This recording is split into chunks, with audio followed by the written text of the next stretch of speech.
Do you want to successfully complete the CompTIA Security Plus exam? Then you are in the right place. Welcome to MyITCerts.com, where thousands of students have found their path to exam success. Our website provides completely free access to over 300 practice questions with detailed explanations and comprehensive study guides covering every exam objective. Everything you need for success on your first attempt for free.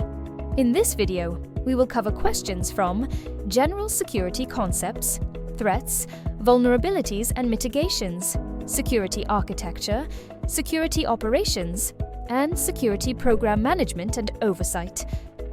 So, let's get started. 1.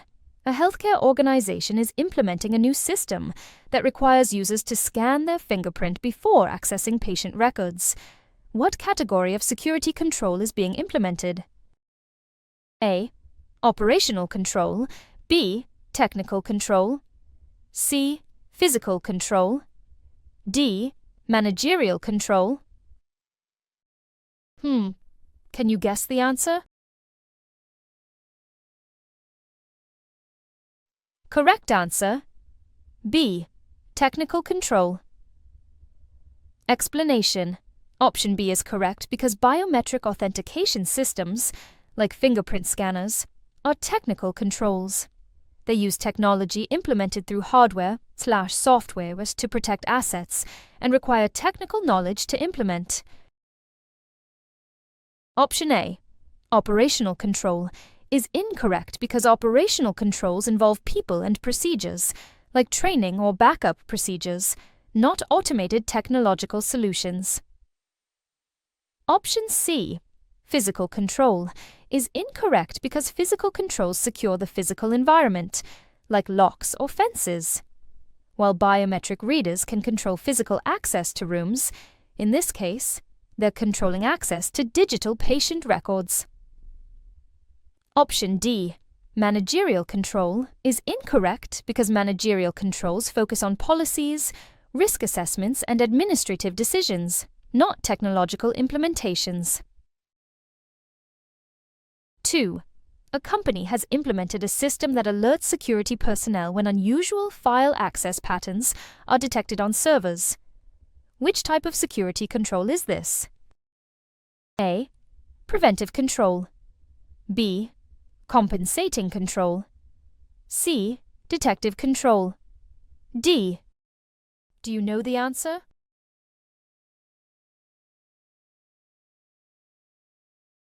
Corrective control. Correct answer: C. Detective control. Explanation: Option C is correct because detective controls identify and alert about security events that are occurring or have occurred. This system doesn't prevent the unusual access, but detects it and generates alerts. Option A, preventive control, is incorrect because preventive controls block unwanted events before they happen. This system doesn't prevent file access, but only detects unusual patterns. Option B, compensating control, is incorrect because compensating controls are alternatives used when primary controls can't be implemented. This system isn't replacing another control. Option D, corrective control, is incorrect because corrective controls fix or restore systems after a security incident. This system only detects the unusual activity, but doesn't take action to fix anything. 3. A healthcare organization implements a system where all changes to patient records are digitally signed with the employee's unique credentials, and comprehensive logs track who accessed which records and when. Which security principle is this primarily implementing? A. Confidentiality. B. Availability. C. Authorization. D. Non-repudiation. Can you guess the answer? Correct answer: D. Non-repudiation. Explanation: Option D is correct because non-repudiation ensures that someone cannot deny their actions. Digital signatures linked to unique credentials and comprehensive logs provide proof of who made changes to records, making it impossible for employees to deny their actions later. Option A, confidentiality, is incorrect because while this system may help with confidentiality, its primary purpose is to prove who made changes to records, not to keep information private. Option B, availability, is incorrect because availability ensures systems and data are accessible when needed. The described system doesn't address uptime or accessibility. Option C, authorization, is incorrect because authorization determines what authenticated users are allowed to do. While the system may involve authorization, the scenario focuses on tracking and proving who did what, which is non-repudiation. 4. After implementing a new security architecture, a company now requires users to re-authenticate every time they access a different application, regardless of their location on the network. Device health is continuously monitored, and access decisions consider the sensitivity of the requested resource. Which security model is being implemented? A. Defense in depth. B. Zero trust. C. Role-based access control. D. Mandatory access control. Do you know the answer?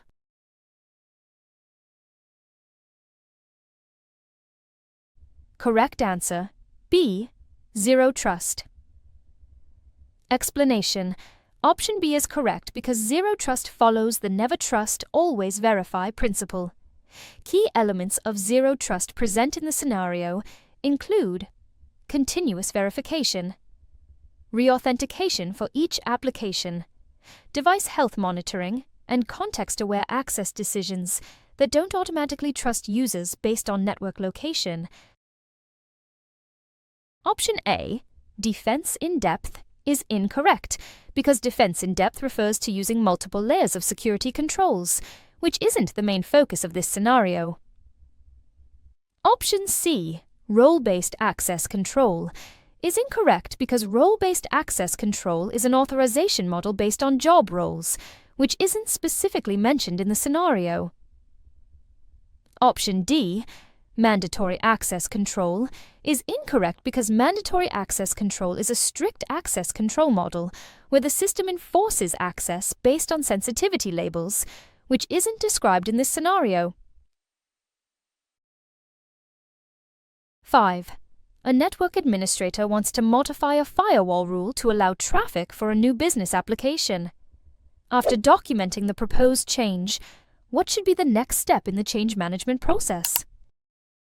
A. Implement the change during business hours. B. Conduct an impact analysis. C. Update network diagrams. D. Restart the firewall service. What do you think is the answer?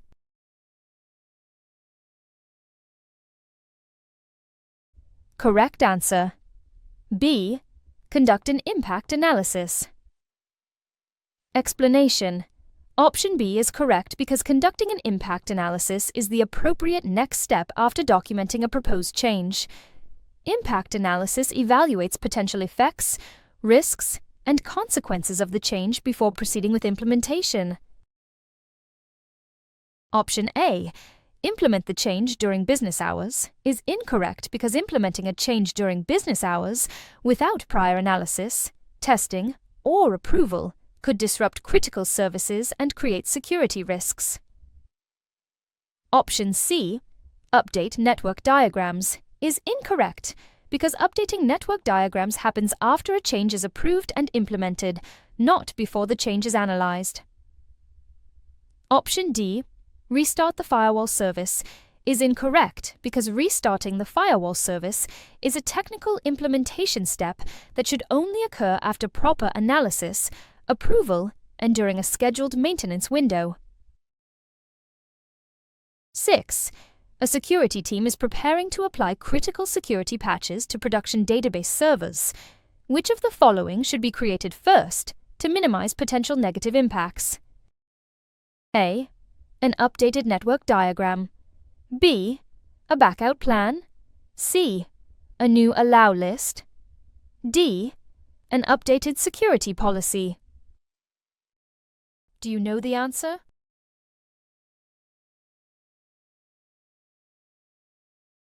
Correct answer. B. A backout plan. Explanation. Option B is correct because a backout plan provides a strategy for reversing changes if problems occur. Creating this first ensures there's a clear path to restore systems to a working state if the patches cause unexpected issues, minimizing potential downtime and security risks. Option A, an updated network diagram, is incorrect because updating network diagrams typically occurs after successful implementation, not before the change. Option C, a new allow list, is incorrect because creating a new allow list would only be necessary if the patches change system communication patterns, which isn't mentioned as a requirement. Option D, an updated security policy, is incorrect because updating security policies is important, but not the first step when preparing to apply critical patches to production systems. 7. A healthcare organization needs to store patient social security numbers in their database while allowing customer service representatives to verify a patient's identity by confirming the last 4 digits. Which cryptographic technique is most appropriate for this scenario? A. Hashing with salt. B. Symmetric encryption. C. Tokenization. D. Steganography.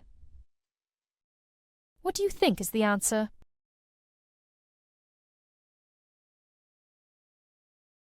Correct answer. C. Tokenization. Explanation. Option C is correct because tokenization replaces sensitive data, like TIA SSNs, with non-sensitive placeholders that maintain the format and partial functionality. This allows the organization to store tokens instead of actual SSNs, while still permitting representatives to verify the last 4 digits. Option A, hashing with salt, is incorrect because hashing is one way and doesn't allow retrieval of any part of the original data, including the last 4 digits. Option B, symmetric encryption, is incorrect because while symmetric encryption would protect the data, it would require decrypting the entire SSN to verify the last 4 digits, exposing more information than necessary. Option D, steganography, is incorrect because steganography hides the existence of data within other files, which isn't appropriate for database storage that needs to be quickly accessed by customer service. 8. A security engineer is implementing a solution to protect the private keys used to sign software updates. The organization requires a solution that provides tamper-resistant hardware protection and performs cryptographic operations without exposing the keys. Which solution should be implemented? A. Secure Enclave. B. Hardware Security. Module. HSM. C. Key Escrow Service. D. Trusted Platform Module. TPM. What do you think is the answer?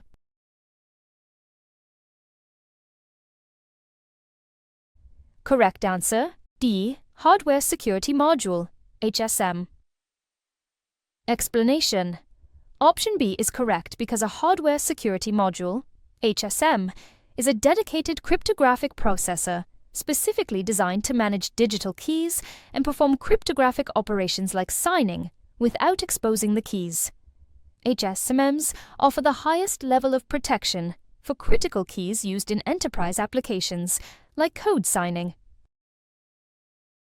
Option A, Secure Enclave, is incorrect because while a secure enclave provides isolated processing, it's typically found in mobile devices and consumer hardware rather than enterprise signing infrastructure. Option C, Key Escrow Service, is incorrect because key escrow involves storing backup copies of keys with a trusted third party, not providing tamper-resistant operations. Option D, Trusted Platform Module, TPM, is incorrect because while a TPM provides some hardware-based security functions, it's designed for individual computer systems and doesn't offer the enterprise-grade key management and performance required for software signing operations. 9. A large defense contractor discovers the technical specifications for a classified military project have been slowly exfiltrated from their network over a 6-month period. The attack used a previously unknown vulnerability and sophisticated techniques to avoid detection. Which threat actor is most likely responsible? A. Hacktivist. B. Organized crime group. C. Nation-state. D. Unskilled attacker. What do you think is the answer?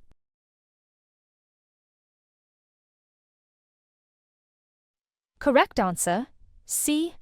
Nation-state. Explanation. Option C is correct because nation-state actors typically have the high level of sophistication, patience, and resources needed to execute long-term stealthy operations targeting classified military information. The use of previously unknown vulnerabilities and advanced evasion techniques over a 6-month period indicates significant capabilities and strategic objectives. Option A, hacktivist, is incorrect because hacktivists typically focus on public, visible attacks to make political statements rather than long-term covert intelligence gathering. Option B, organized crime group, is incorrect because while organized crime groups can be sophisticated, they typically focus on financial gain rather than military intelligence, and rarely have the resources for long-term espionage campaigns. Option D, unskilled attacker, is incorrect because unskilled attackers lack the sophistication, patience, and resources needed to discover and exploit unknown vulnerabilities while maintaining stealth for 6 months. 10. An employee who was recently denied a promotion deletes critical data and installs malware on company servers just before quitting. Which type of threat actor and motivation does this scenario best represent? A. Hacktivist with political motivation. B. Script kiddie seeking disruption. C. Insider threat motivated by revenge. D. Organized crime seeking financial gain. Can you guess the answer? Correct answer, C. Insider threat motivated by revenge. Explanation. Option C is correct because this is a clear example of an insider threat motivated by revenge. The employee had legitimate access to company systems and misused that access to cause harm after experiencing a perceived grievance, being denied a promotion. Option A, hacktivist with political motivation, is incorrect because there's no indication of political or ideological motivation. The attack appears personally motivated based on workplace events. Option B, script kiddie seeking disruption, is incorrect because a script kiddie is an unskilled external attacker, not someone with legitimate internal access. The attack also appears targeted and purposeful rather than random. Option D, organized crime seeking financial gain, is incorrect because there's no indication of financial motivation or connection to organized crime. The scenario describes a personal revenge action, not a profit-seeking attack. 11. A company's employees receive text messages claiming to be from their IT department, stating that their corporate email password will expire unless they click a link and verify their credentials. Which of the following threat vectors is being used in this attack? A. Vishing. B. Smishing. C. Business email. Compromise. D. Watering hole. Can you guess the answer? Correct answer, B. Smishing. Explanation. Option B is correct because smishing is a social engineering attack that uses SMS text messages to trick recipients into taking actions like clicking malicious links or sharing credentials. In this scenario, the attackers are sending text messages with links to steal corporate email credentials. Option A, vishing, is incorrect because vishing uses voice calls, not text messages, to conduct social engineering attacks. Option C, business email compromise, is incorrect because business email compromise involves email-based attacks targeting businesses, typically by impersonating executives or vendors to request fraudulent transfers or sensitive information. Option D, watering hole, is incorrect because a watering hole attack involves compromising websites frequently visited by target victims, not sending text messages directly to victims. 12. A security analyst discovers multiple login attempts to the company's VPN using correct usernames but incorrect passwords. Investigation reveals that several employees recently received calls from someone claiming to be from IT support who asked for their usernames to verify system access. Which threat vector does this scenario best describe? A. Pretexting. B. Phishing. C. Impersonation. D. Typo squatting. What do you think is the answer?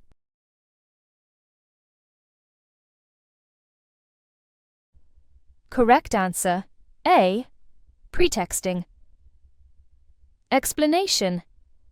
Option A is correct because pretexting involves creating a fabricated scenario, in this case, a system verification process, to extract information. The attacker created a false narrative about needing to verify system access to trick employees into revealing their usernames, which were then used in the VPN login attempts. Option B, phishing, is incorrect because phishing typically involves deceptive emails or websites, rather than voice calls to extract information. Option C, impersonation, is incorrect because while the attacker is impersonating IT support, the primary technique being used is pretexting, creating a false scenario to manipulate victims. Impersonation is a component of this pretexting attack. Option D, typo squatting, is incorrect because typo squatting involves registering domains similar to legitimate websites to catch typing errors, which isn't relevant to this phone-based social engineering scenario. 13. A developer discovers that a login function in their web application allows input like admin to bypass password verification. Which type of vulnerability is being exploited? A. Cross-site scripting. B. Buffer overflow. C. SQL injection. D. Memory injection. Do you know the answer?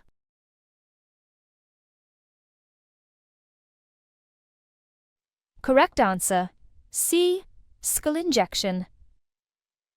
Explanation. Option C is correct because SQL injection occurs when malicious SQL code is inserted into database queries through input fields. In this scenario, the input admin modifies the SQL query by adding a comment symbol, causing everything after the username to be ignored, including the password check. This is a classic SQL injection technique. Option A, cross-site scripting, is incorrect because cross-site scripting involves injecting malicious scripts that execute in users' browsers, not bypassing authentication through database queries.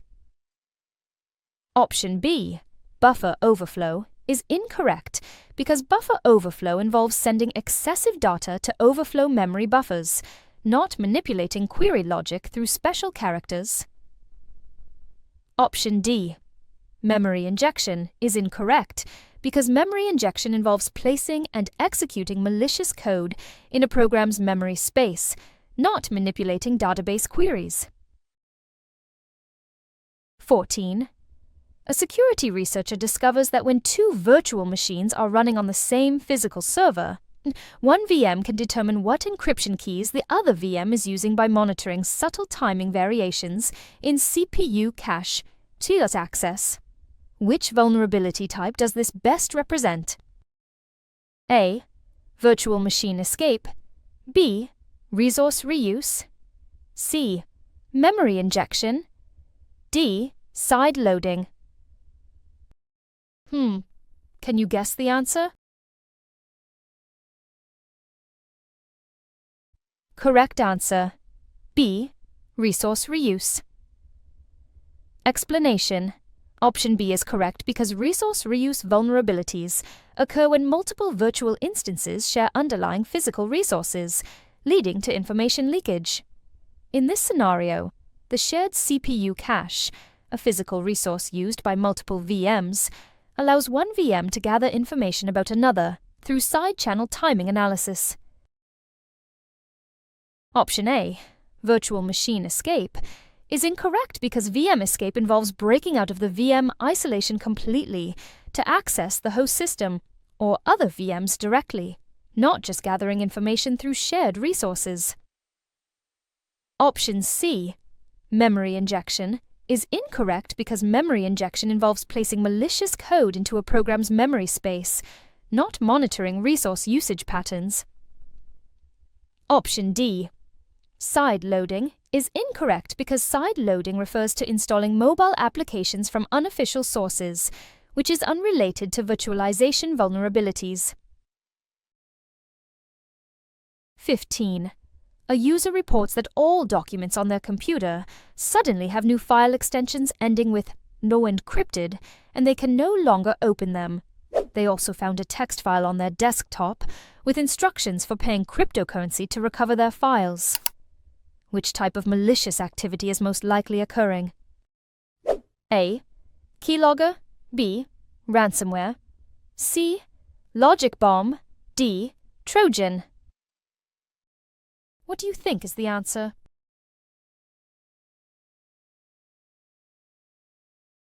Correct answer, B. Ransomware. Explanation. Option B is correct because ransomware typically encrypts files, changes their extensions, often to something like encrypted, and leaves ransom notes demanding payment, usually in cryptocurrency, to decrypt the files. The scenario describes these exact indicators: inaccessible files with new extensions and payment instructions. Option A, keylogger, is incorrect because keyloggers record keystrokes to capture sensitive information, not encrypt files or demand payment. Option C, logic bomb, is incorrect because logic bombs are malicious code that executes when specific conditions are met, but they don't typically involve encrypting files and demanding ransom. Option D, Trojan, is incorrect because while Trojans appear legitimate but contain hidden malicious functions, they don't typically exhibit the specific behavior of encrypting files and demanding payment that's characteristic of ransomware. 16. A system administrator notices that network traffic has suddenly increased dramatically across multiple subnets, and several servers are reporting identical suspicious processes simultaneously. Which type of malware is most likely causing this behavior? A. Spyware, B. Rootkit, C. Worm, D. Logic bomb. Do you know the answer?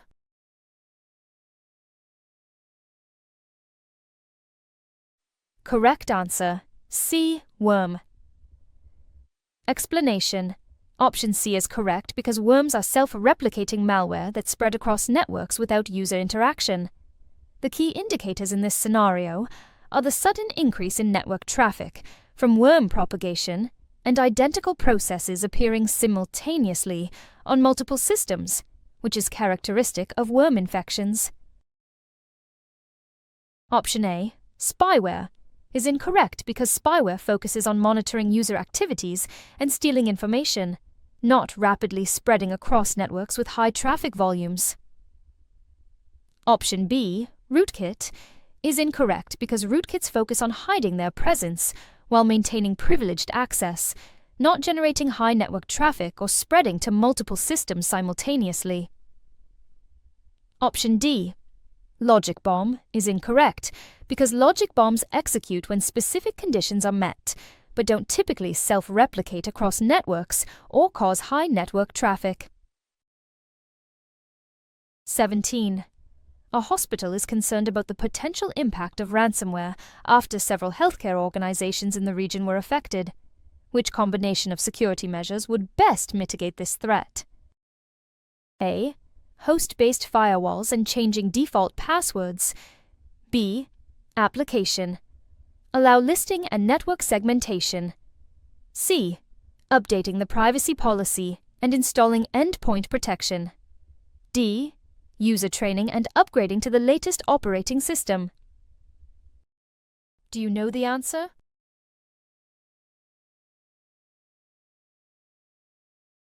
Correct answer. B. Application. Allow listing and network segmentation. Explanation. Option B is correct because application allow listing prevents unauthorized programs, including ransomware, from executing by only permitting approved applications to run, while network segmentation helps contain any infection to a limited area of the network, preventing lateral movement if ransomware does manage to execute on one system. Option A, host-based firewalls and changing default passwords, is incorrect because while host-based firewalls and changing default passwords are good security practices, they wouldn't specifically prevent ransomware execution or limit its spread as effectively as application, allow listing and network segmentation. Option C, updating the privacy policy and installing endpoint protection, is incorrect because updating the privacy policy is an administrative control unrelated to ransomware protection, and while endpoint protection is helpful, it's not as effective against unknown ransomware variants as application allow listing. Option D, user training and upgrading to the latest operating system, is incorrect because although user training and OS upgrades contribute to overall security, they don't provide the same level of technical protection against ransomware execution and spread as application allow listing and network segmentation. 18. A security engineer needs to reduce the attack surface of a web server that will host a public-facing application. Which hardening technique would be most effective? A. Installing all available software updates. B. Implementing network segmentation. C. Disabling unnecessary services and closing unused ports. D. Enforcing strong password policies. Can you guess the answer? Correct answer. C. Disabling unnecessary services and closing unused ports. Explanation. Option C is correct because disabling unnecessary services and closing unused ports directly reduces the attack surface of the server by eliminating potential entry points for attackers.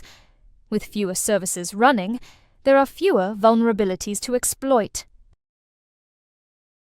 Option A, installing all available software updates, is incorrect because while installing updates is important for fixing known vulnerabilities, it doesn't reduce the attack surface itself.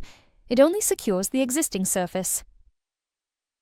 Option B, implementing network segmentation, is incorrect because network segmentation is primarily about containing breaches rather than reducing the attack surface of an individual server. Option D, enforcing strong password policies, is incorrect because enforcing strong password policies improves authentication security, but doesn't reduce the number of potential entry points or attack vectors on the server itself. 19. A company is moving their applications to a cloud provider and needs to understand who is responsible for patching the underlying operating system. According to the Cloud Responsibility Matrix, who would handle this task in an infrastructure as a service (IaaS) model? A. The cloud provider is always responsible for operating system patches. B. The cloud customer is responsible for operating system patches. C. The responsibility is shared equally between provider and customer. D. A third-party vendor handles all patching responsibilities. Can you guess the answer? Correct answer. B. The cloud customer is responsible for operating system patches. Explanation. Option B is correct because in an infrastructure as a service (IaaS) model, the cloud provider is responsible for the physical infrastructure, virtualization layer, and network infrastructure, while the customer is responsible for managing everything from the operating system upward, including OS patching, application deployment, and data security. Option A, the cloud provider is always responsible for operating system patches, is incorrect because in MyITCerts, the provider doesn't manage the operating system, only the underlying hardware and virtualization. Option C, the responsibility is shared equally between provider and customer, is incorrect because while cloud security is a shared responsibility overall, operating system patching in IaaS is specifically the customer's responsibility, not equally shared. Option D, a third-party vendor handles all patching responsibilities, is incorrect because unless specifically contracted, third-party vendors aren't inherently part of the standard cloud responsibility model. 20.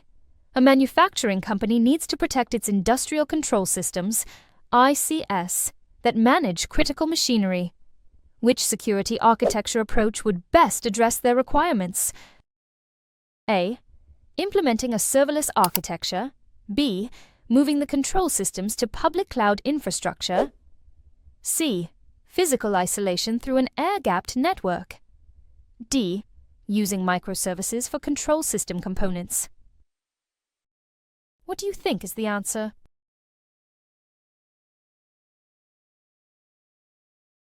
Correct answer. C. Physical isolation through an air-gapped network. Explanation. Option C is correct because physical isolation through an air-gapped network provides the strongest protection for industrial control systems by completely separating them from unsecured networks. This prevents remote attacks and is appropriate for critical systems where compromise could lead to physical harm or damage. Option A, implementing a serverless architecture, is incorrect because serverless architecture still involves network connectivity and would not provide the isolation needed for critical industrial systems. Option B, moving the control systems to public cloud infrastructure, is incorrect because moving critical control systems to public cloud infrastructure would increase connectivity and potentially expose these systems to more threats, contrary to the security needs of industrial systems. Option D, using microservices for control system components, is incorrect because using microservices would increase complexity and network communication between components, potentially expanding the attack surface of these critical systems rather than securing them. 21. A security administrator needs to implement a device that can inspect HTTPS traffic for malware before it reaches web applications. Which security appliance would be most appropriate for this purpose? A. Layer 4 Firewall. B. Web Application Firewall, WAF. C. Intrusion Detection System, IDS. D. Jump Server. What do you think is the answer?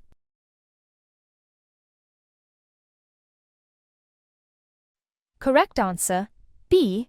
Web Application Firewall, WAF. Explanation.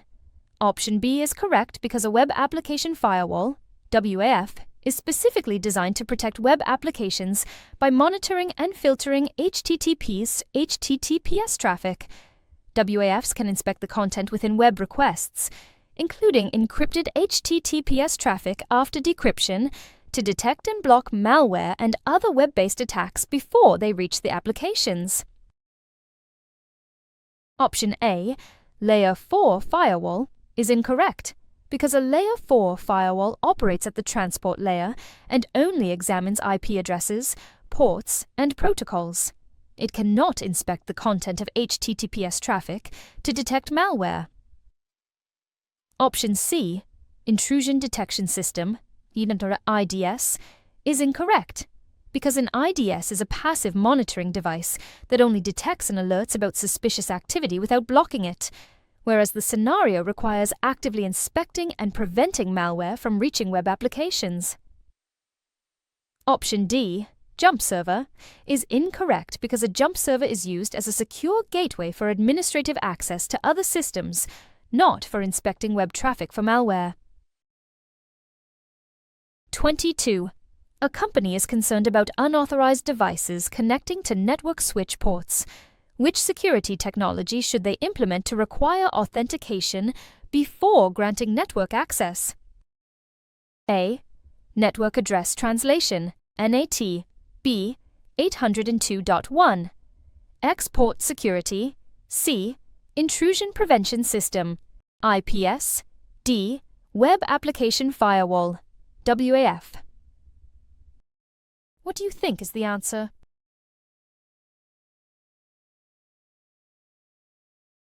Correct answer, B. 802.1. Export Security. Explanation. Option B is correct because 802.1 X is a standard for port-based network access control that requires devices to authenticate before they can access the network. It works at the port level of network switches and prevents unauthorized devices from connecting, which directly addresses the company's concern. Option A, Network Address Translation, NATS, is incorrect because Network Address Translation, NAT, translates private IP addresses to public ones for Internet communication. It doesn't provide authentication or prevent unauthorized devices from connecting to network ports. Option C, Intrusion Prevention System, IPS, is incorrect because an intrusion prevention system, IPS, monitors network traffic for suspicious activity and can block attacks, but it doesn't control initial access to network ports or require authentication before allowing connection. Option D, Web Application Firewall, WAF, is incorrect because a web application firewall, WAF, protects web applications by filtering HTTP traffic, not controlling physical network port access or requiring device authentication. 23. A healthcare organization needs to protect patient records in their database while allowing customer service representatives to verify caller identity using partial information. Which data protection method would best meet this requirement? A. Hashing, B. Tokenization, C. Data masking, D. Encryption. What do you think is the answer?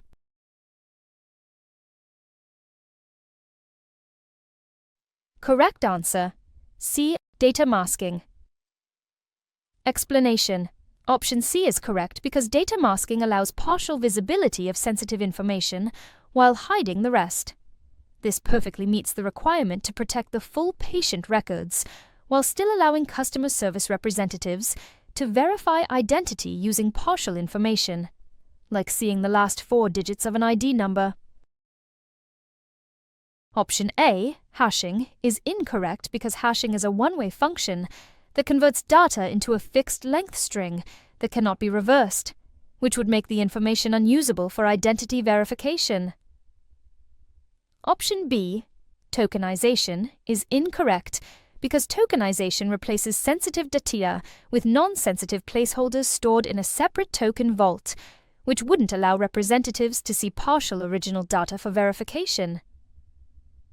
Option D, encryption, is incorrect because encryption would either completely hide the data, making verification impossible, or require decryption of the entire record, exposing more information than necessary. 24.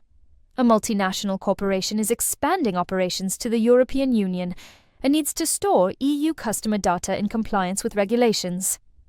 Which data protection requirement should the security team address first?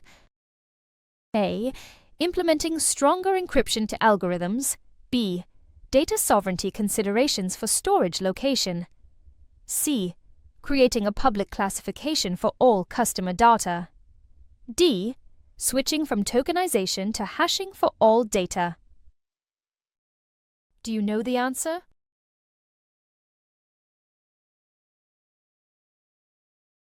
Correct answer, B.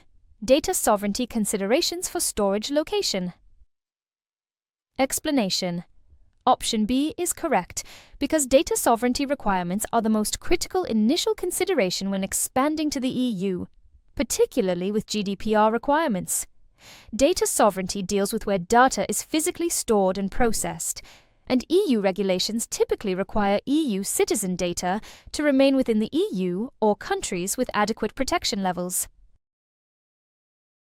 Option A, implementing stronger encryption algorithms, is incorrect because while strong encryption is important, the physical location of the data sovereignty, must be addressed first when dealing with EU data protection requirements. Option C, creating a public classification for all customer data, is incorrect because customer data would typically be classified as private or confidential, not public, and classification system changes wouldn't be the first requirement for EU expansion.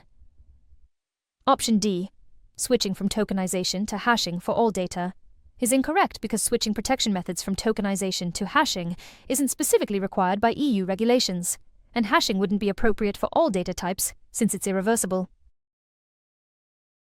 25. A financial institution needs to ensure their critical trading application remains operational even if individual servers fail. Which high availability approach provides automatic failover with shared storage and state between servers? A. Geographic dispersion. B. Load balancing. C. Clustering. D. Multi-cloud systems. Do you know the answer?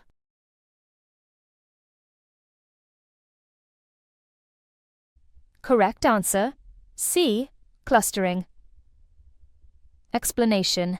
Option C is correct because clustering connects multiple servers to function as a single system with shared storage and state information.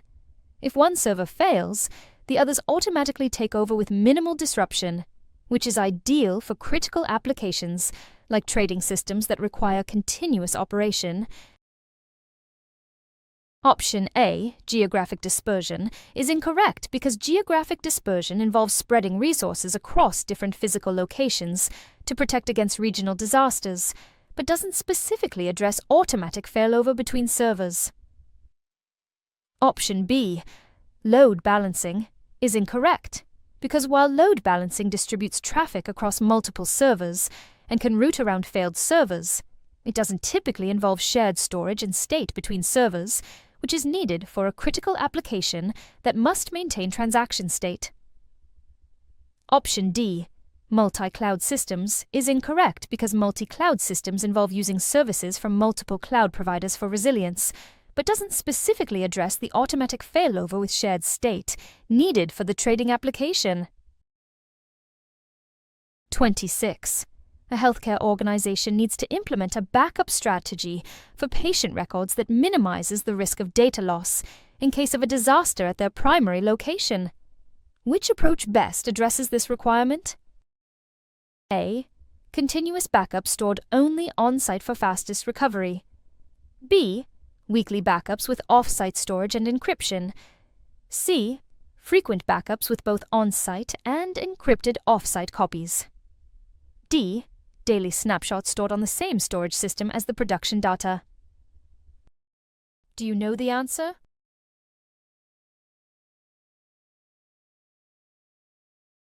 Correct answer.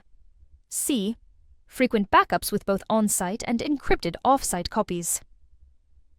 Explanation.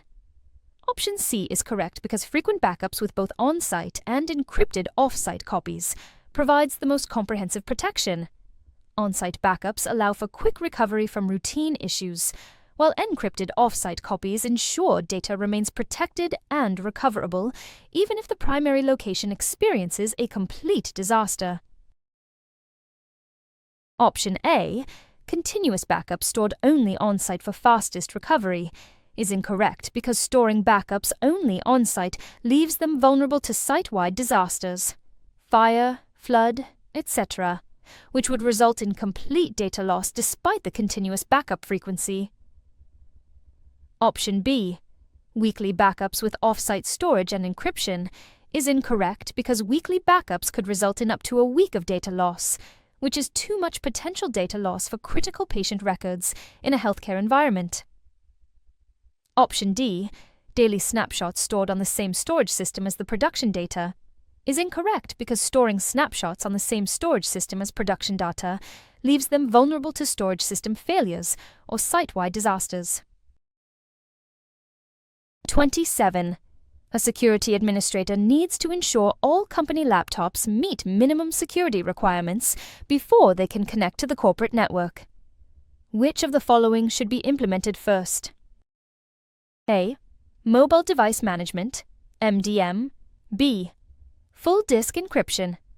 C. Secure baseline configuration. D. Host-based firewall. What do you think is the answer?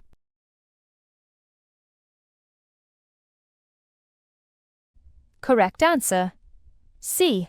Secure baseline configuration. Explanation.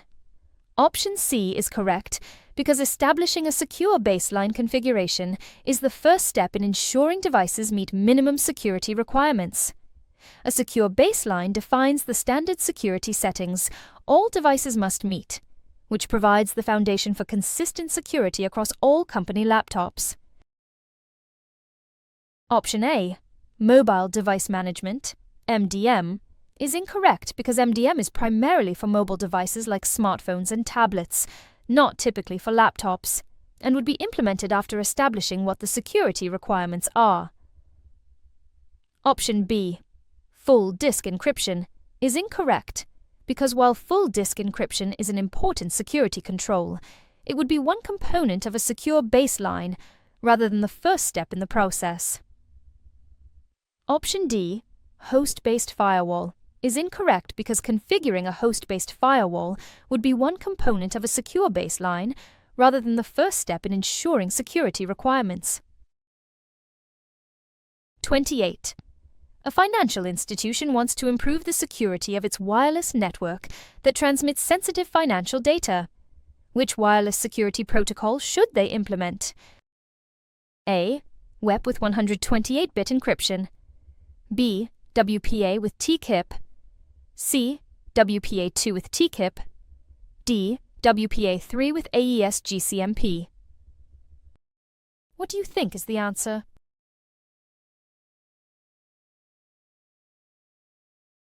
Correct answer. D. WPA3 with AES GCMP.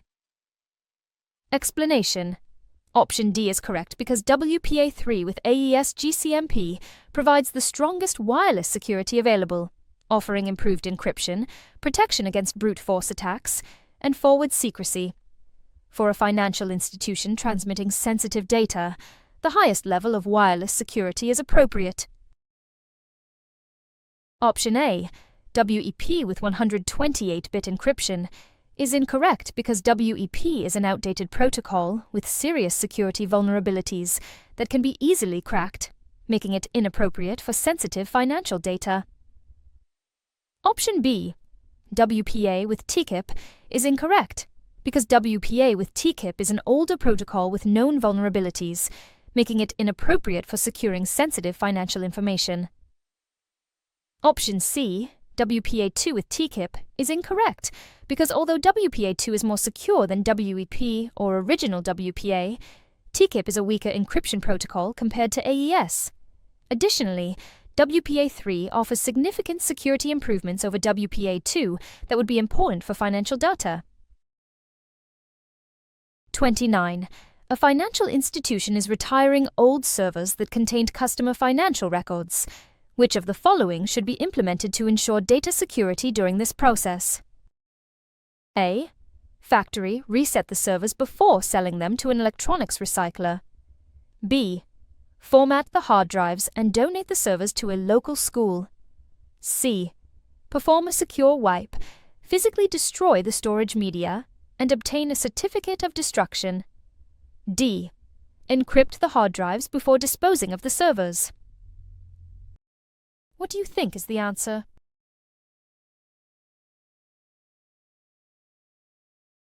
Correct answer. C. Perform a secure wipe, physically destroy the storage media, and obtain a certificate of destruction. Explanation. Option C is correct because financial institutions deal with highly sensitive customer data that requires thorough destruction.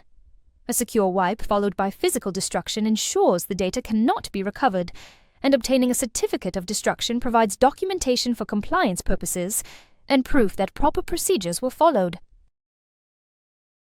Option A, factory reset the servers before selling them to an electronics recycler, is incorrect because a factory reset does not securely remove all data and could leave recoverable financial information on the servers.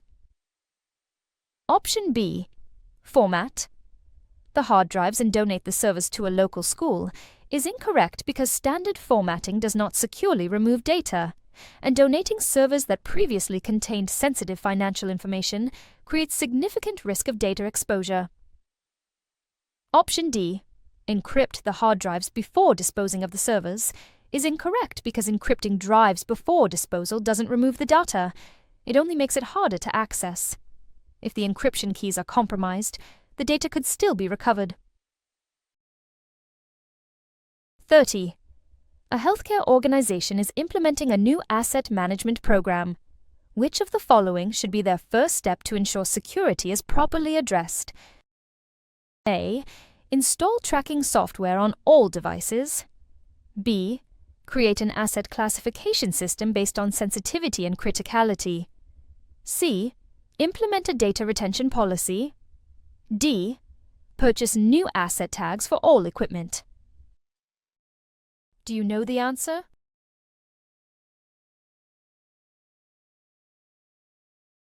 Correct answer. B. Create an asset classification system based on sensitivity and criticality.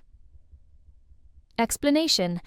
Option B is correct because establishing an asset classification system is the foundational first step in asset management. Classification determines how assets should be protected, tracked, and eventually disposed of based on the sensitivity and criticality of the information they contain or process, which is especially important in healthcare environments with protected health information. Option A, install tracking software on all devices, is incorrect because while tracking software is useful, it should be implemented after determining how assets should be classified and protected based on their sensitivity. Option C, implement a data retention policy, is incorrect because data retention policies, while important, should be developed after understanding the types of data and their classifications. Option D, purchase new asset tags for all equipment, is incorrect because physical asset tagging is an implementation detail that should follow after establishing the classification framework and overall asset management strategy. Struggling with your IT certification exams? We've all been there. Welcome to MyITCerts.com, your ultimate resource for IT exam success. Find over 15,000 plus questions and answers. Join our thriving community of over 10,000 plus active students and the impressive 100% success rate with our premium exam support. Visit MyITCerts.com today and take first step towards guarantee success. 31. A security team has received an alert about a critical vulnerability in their web server software. Which of the following should be their first step in the vulnerability management process? A. Apply the vendor patch immediately. B. Confirm the vulnerability is present in their environment. C. Implement network segmentation. D. Document an exception with management approval. Can you guess the answer? Correct answer. B. Confirm the vulnerability is present in their environment. Explanation. Option B is correct because confirming the vulnerability exists in your environment is the first step in proper vulnerability management. Before taking remediation actions, it's essential to verify that the reported vulnerability actually affects your systems, as not all alerts apply to every configuration or version. Option A, apply the vendor patch immediately, is incorrect because applying patches without first confirming the vulnerability exists in your environment might waste resources or cause unnecessary disruption. Option C, implement network segmentation, is incorrect because implementing network segmentation is a remediation step that should come after confirming the vulnerability exists and analyzing its impact. Option D, document an exception with management approval, is incorrect because documenting an exception would only be appropriate after confirming the vulnerability, analyzing it, and determining that standard remediation isn't possible. 32. A security administrator needs to determine which of several hundred identified vulnerabilities should be addressed first. Which of the following factors is most important in this prioritization decision? A. The date the vulnerability was discovered. B. The vendor that released the security update. C. The potential business impact combined with exploitation likelihood. D. The team responsible for implementing the fix. What do you think is the answer?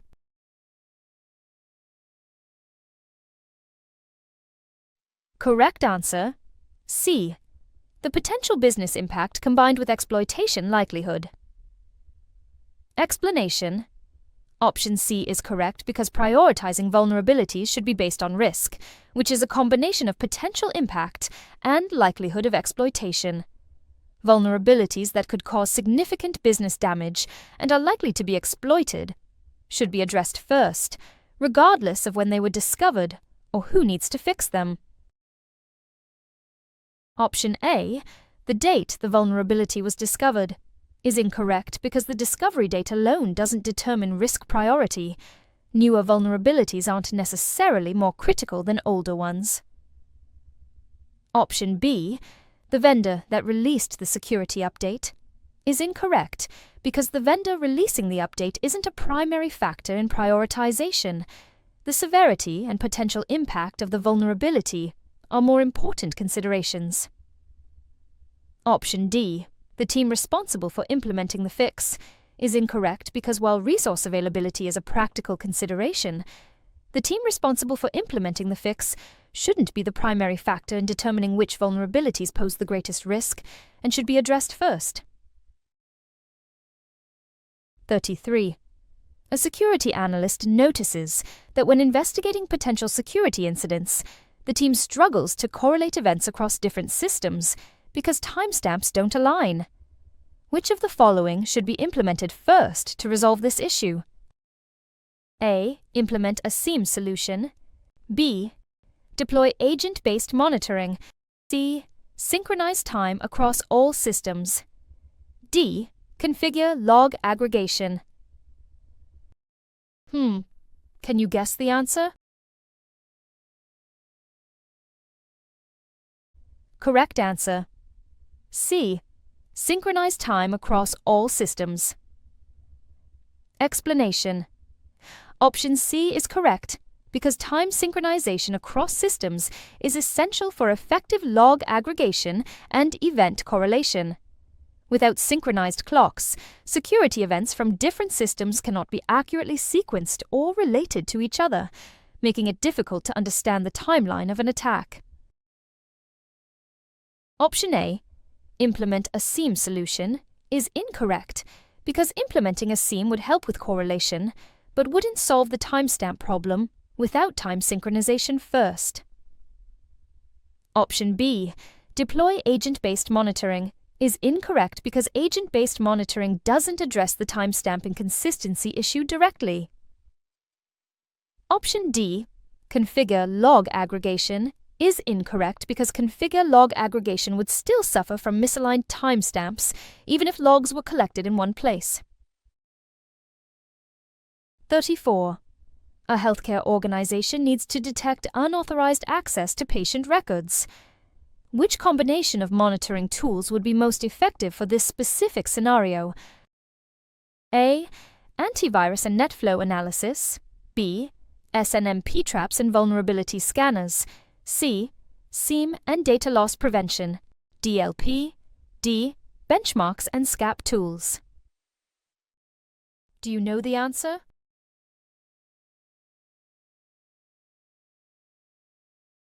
Correct answer. C. SIEM and Data Loss Prevention. DLP. Explanation. Option C is correct because a SIEM can correlate access logs from multiple systems to identify unauthorized access patterns, while DLP can monitor and control how sensitive patient data is being accessed and transferred. Option A, antivirus and NetFlow analysis, is incorrect because antivirus and NetFlow would help detect malware and unusual network traffic, but wouldn't specifically focus on record access. Option B, SNMP traps and vulnerability scanners, is incorrect because SNMP traps and vulnerability scanners would alert on network device events and security weaknesses, but not directly on record access activities. Option D, benchmarks and SCAP tools, is incorrect because benchmarks and SCAP tools helps ensure systems are configured securely, but doesn't provide real-time monitoring of access to records. 35.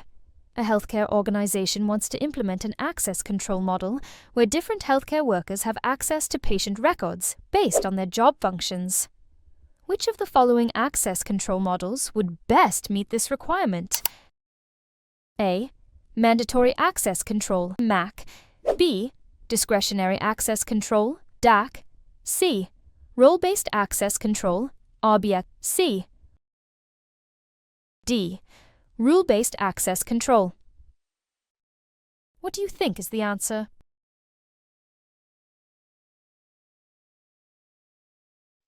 Correct answer. C. Role-Based Access Control, RBAC. Explanation. Option C is correct because role-based access control, RBAC, assigns permissions based on job functions, making it ideal for healthcare environments where access needs are clearly defined by roles: doctors, nurses, pharmacists, etc. RBAC simplifies administration and ensures consistent permissions. Option A, Mandatory Access Control, MAC, is incorrect because MAC is too rigid for healthcare, requiring centrally defined security labels for all sources. Option B, Discretionary Access Control, DAC, is incorrect because DAC would allow resource owners to set permissions individually, which could lead to inconsistent access and security gaps in a healthcare setting. Option D, Rule-Based Access Control, is incorrect because rule-based access control focuses on dynamic conditions rather than job functions, adding unnecessary complexity for straightforward role-based requirements. 36. A system administrator needs to grant temporary elevated privileges to a technician who will perform database maintenance. Which access management approach would best follow security best practices? A. Add the technician to the database.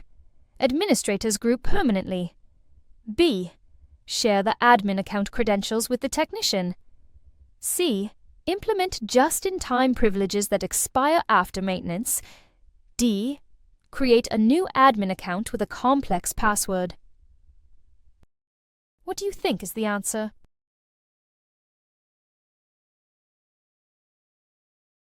Correct answer. C. Implement just-in-time privileges that expire after maintenance. Explanation. Option C is correct because just-in-time privileges provide temporary elevated access that automatically expires after a set period, following the principle of least privilege by granting access only when needed and only for the required duration. Option A. Add the technician to the database. Administrators group permanently is incorrect because permanent group membership violates least privilege by granting ongoing privileges beyond what's needed. Option B, share the admin account credentials with the technician, is incorrect because sharing admin credentials violates account management best practices and eliminates accountability. Option D, create a new admin account with a complex password, is incorrect because new admin account creates an unnecessary permanent account, and doesn't include automatic expiration. 37. A security administrator needs to protect the company's web servers from malicious traffic while still allowing legitimate users to access the website. Which of the following should be implemented first? A. Network access control, NAC. B. Data loss prevention, DLP. C. Web application firewall, WAF. D. User behavior analytics. Can you guess the answer? Correct answer, C. Web application firewall, WAF. Explanation. Option C is correct because a web application firewall, BWF, is specifically designed to filter and monitor HTTP traffic between web applications and the Internet, protecting web servers from malicious traffic while allowing legitimate users to access websites. This directly addresses the scenario's requirements. Option A, Network Access Control, NAC, is incorrect because NAC verifies endpoint security compliance before network access, which doesn't specifically protect web servers from malicious traffic. Option B, Data Loss Prevention, DLP, is incorrect because DLP prevents data leakage but doesn't protect web servers from incoming malicious traffic. Option D, User Behavior Analytics, is incorrect because User Behavior Analytics detects unusual user activities but doesn't directly block malicious web traffic. 38. A company recently experienced a data breach when an employee accidentally emailed sensitive customer information to a personal account. Which security enhancement would best prevent this type of incident in the future? A. Email gateway with antivirus scanning. B. Data loss prevention, DLP system. C.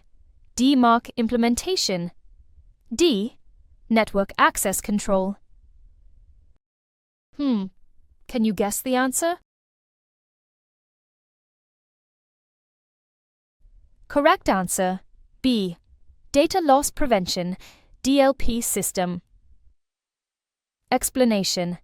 Option B is correct because data loss prevention, DLP systems, are specifically designed to identify and prevent the unauthorized transmission of sensitive data, such as scanning outgoing emails for sensitive content and blocking them based on policy violations. Option A, Email Gateway with Antivirus Scanning, is incorrect because Email Gateway with Antivirus would scan for malware but not necessarily prevent sending sensitive data. Option C, DMARC implementation, is incorrect because DMARC verifies email authenticity but doesn't analyze email content for sensitive information. Option D, Network Access Control, is incorrect because Network Access Control verifies device security before network access but doesn't monitor or control data content in emails. 39. A security team is spending excessive time creating user accounts, configuring permissions, and disabling access when employees leave. Which automation use case would best address this challenge? A. Continuous integration and testing. B. User provisioning. C. Guardrails. D. Security group management. Can you guess the answer? Correct answer, B. User provisioning. Explanation. Option B is correct because user provisioning automation specifically handles the creation, modification, and deactivation of user accounts and their access rights, directly addressing the scenario's challenges of manual account management throughout the employee lifecycle. Option A, Continuous integration and testing, is incorrect because continuous integration and testing relates to automating security in software development, not user account management. Option C, Guard Rails is incorrect because guardrails refers to automated controls that prevent unsafe actions, which isn't directly focused on the user lifecycle management issue. Option D, security group management, is incorrect because security group management is related but narrower than user provisioning, as it focuses specifically on group membership rather than the entire user lifecycle. 40. A security administrator wants to implement automated workflows in their organization, but is concerned about system failures. Which of the following is the most important consideration when planning security automation? A. Cost of automation tools. B. Manual fallback procedures. C. Employee retention benefits. D. Reaction time improvements. Can you guess the answer? Correct answer. B. Manual fallback procedures. Explanation. Option B is correct because implementing manual fallback procedures addresses the administrator's specific concern about system failures by ensuring security operations can continue even if automation systems fail, preventing security gaps during outages. Option A, cost of automation tools, is incorrect because cost is an important consideration, but doesn't address the failure concern specifically mentioned. Option C, employee retention benefits, is incorrect because employee retention is a benefit of automation, but doesn't address the system failure concern. Option D, reaction time improvements, is incorrect because reaction time is another benefit of automation, but doesn't help if the automated system itself fails. 41. A security analyst discovers unusual outbound network traffic from a server containing sensitive customer data. Which phase of the incident response process is the analyst currently in? A. Preparation. B. Detection. C. Containment. D. Eradication. Do you know the answer?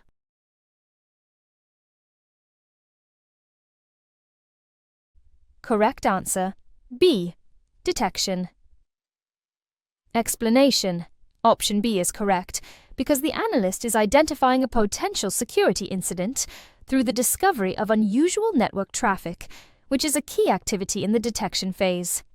This phase involves monitoring security tools, analyzing logs, and identifying suspicious activities that may indicate an incident.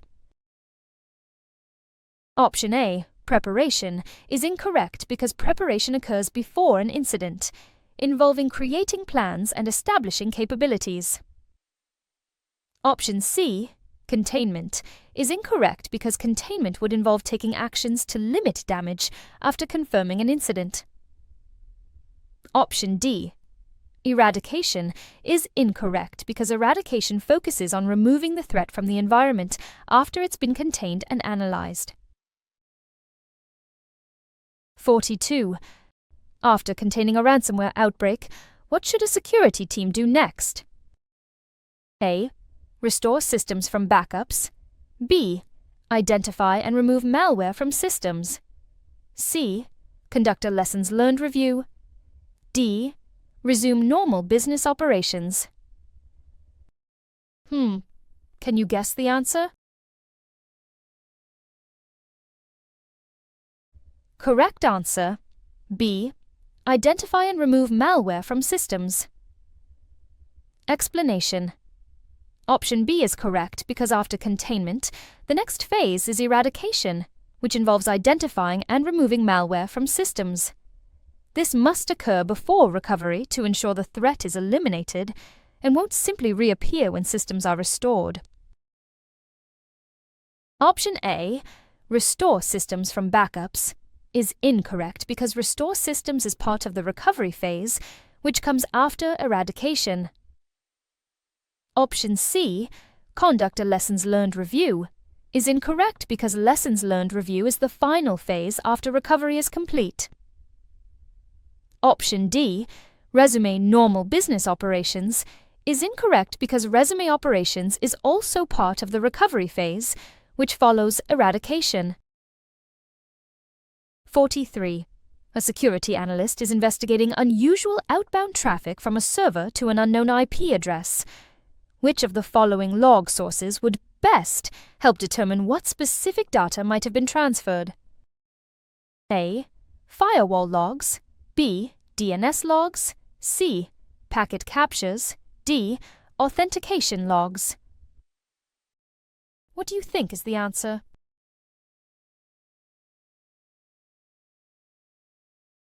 Correct answer, C. Packet captures.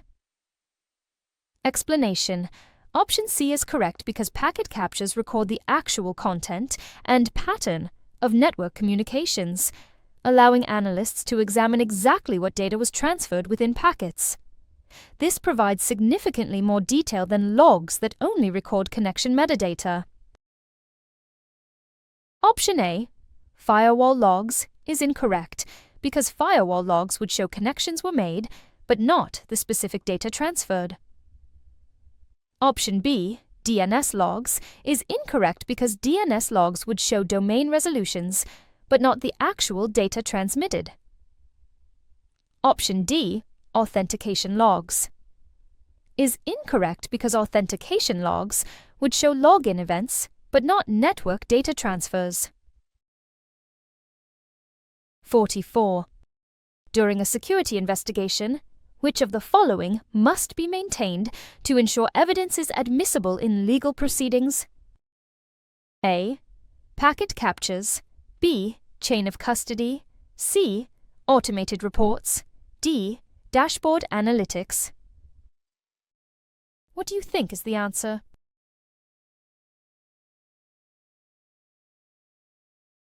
Correct answer, B. Chain of custody. Explanation. Option B is correct because chain of custody documentation tracks the handling and possession of evidence from collection through presentation, ensuring evidence integrity is maintained. Without proper chain of custody documentation, evidence may be considered inadmissible in legal proceedings. Option A, packet captures, is incorrect because packet captures are evidence types, but don't ensure legal admissibility alone. Option C, automated reports, is incorrect because automated reports help with analysis, but don't ensure evidence admissibility. Option D, dashboard analytics, is incorrect because dashboard analytics provide visual information, but don't ensure legal integrity of evidence. 45. A company is developing a document that outlines how employees may use company computing resources and the consequences for violations. Which of the following documents is being created? A. Data classification standard. B. Acceptable use policy, AUP. C. Information security guideline. D. Security procedure manual. Can you guess the answer? Correct answer. B. Acceptable use policy, AUP. Explanation. Option B is correct because an acceptable use policy, AUP, specifically outlines how organizational IT resources and assets may be used, including appropriate and prohibited uses of systems, user responsibilities, and consequences for violations. This exactly matches the scenario's description. Option A, data classification standard, is incorrect because data classification standard would define categories of data sensitivity and handling requirements. Option C, SY0-701, Information Security Guideline, is incorrect because Information Security Guideline would provide recommended but not mandatory security practices. Option D, Security Procedure Manual, is incorrect because Security Procedure Manual would contain step-by-step instructions for implementing security controls. 46.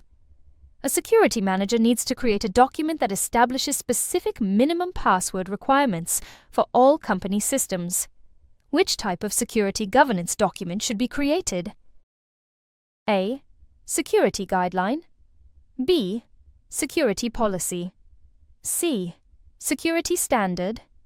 D, security playbook. Do you know the answer?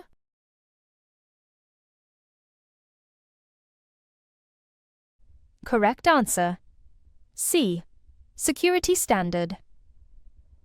Explanation. Option C is correct because security standards establish specific mandatory requirements that support policies. Password standards specifically define technical requirements like minimum length, complexity, and expiration settings that all systems must follow. Option A, security guideline, is incorrect because security guideline provides recommendations rather than mandatory requirements. Option B, security policy, is incorrect because security policy would be too high level, establishing general direction rather than specific technical requirements. Option D, security playbook, is incorrect because security playbook would contain detailed response steps for specific security incidents, not system configuration requirements. 47. A company wants to determine how much money they might lose annually from a specific security threat. Which calculation should they use? A, risk appetite. B, annual loss expectancy. L, C, mean time between failures. MTBF. D, recovery. Time objective. RTO. Can you guess the answer?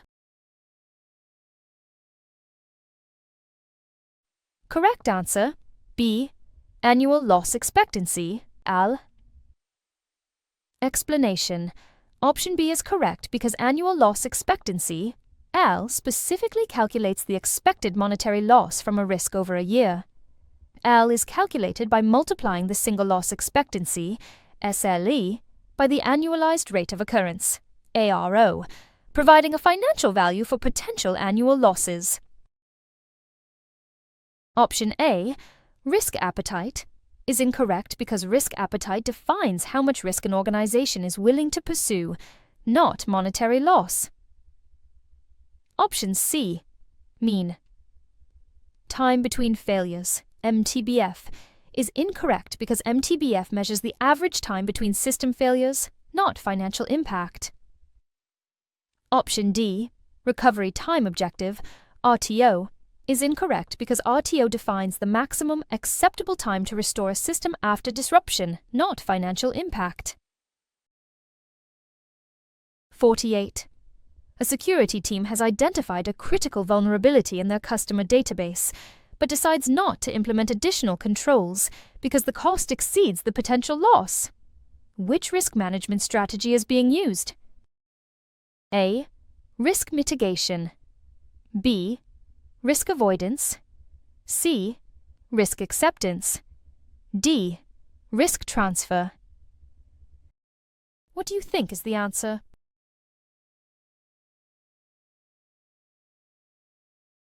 Correct answer. C, risk acceptance. Explanation. Option C is correct because risk acceptance is the strategy of acknowledging and retaining a risk without implementing additional controls, typically because the cost of mitigation exceeds the potential loss, or the risk has low impact/likelihood. Option A, risk mitigation, is incorrect because risk mitigation would involve implementing controls to reduce the risk. Option B, risk avoidance, is incorrect because risk avoidance would involve eliminating the risk by removing its source. Option D, risk transfer, is incorrect because risk transfer would involve shifting the risk to another party, such as through insurance. 49. Which type of agreement specifically defines expected performance metrics, availability requirements, and response times for a security service provider? A, non-disclosure agreement, NDA. B, memorandum of understanding, MOU.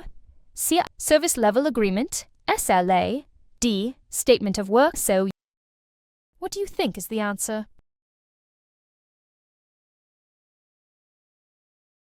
Correct answer, C. Service Level Agreement, SLA. Explanation. Option C is correct because a Service Level Agreement, SLA, specifically defines the expected level of service from a vendor, including performance metrics, availability guarantees, and response times. SLAs establish concrete, measurable commitments for service performance. Option A, Non-Disclosure Agreement, NDA, is incorrect because NDA protects confidential information but doesn't address service performance. Option B, Memorandum of Understanding, MOU, is incorrect because MOU is a non-binding document expressing mutual intent to work together, not performance metrics. Option D, Statement of Work, SY0-701, is incorrect because SOU details specific work to be performed but doesn't typically include the ongoing performance metrics found in an SLA. 50. Before allowing a third-party security company to conduct penetration testing on your network, which document should be established first? A. Master Service Agreement, MSA. B. Rules of Engagement. C. Service Level Agreement, SLA. D. Memorandum of Agreement, MOA. What do you think is the answer?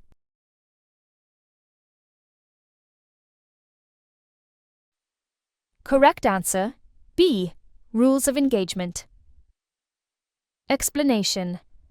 Option B is correct because rules of engagement specifically define the boundaries, limitations, and expectations for security testing, including scope, timing, prohibited techniques, and emergency contacts.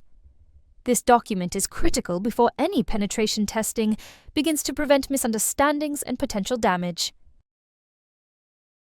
Option A, Master Service Agreement, MSA, is incorrect because MSA is a broader agreement that wouldn't provide the specific testing parameters needed. Option C, Service Level Agreement, SLA, is incorrect because SLA focuses on ongoing service performance, not testing parameters. Option D, Memorandum of Agreement, MOA, is incorrect because MOA defines cooperative relationships but lacks the specific testing boundaries needed. You have reached the end of our question set. For the complete exam preparation experience, visit us at MyITCerts.com, where you find thousands more practice questions and comprehensive study guides.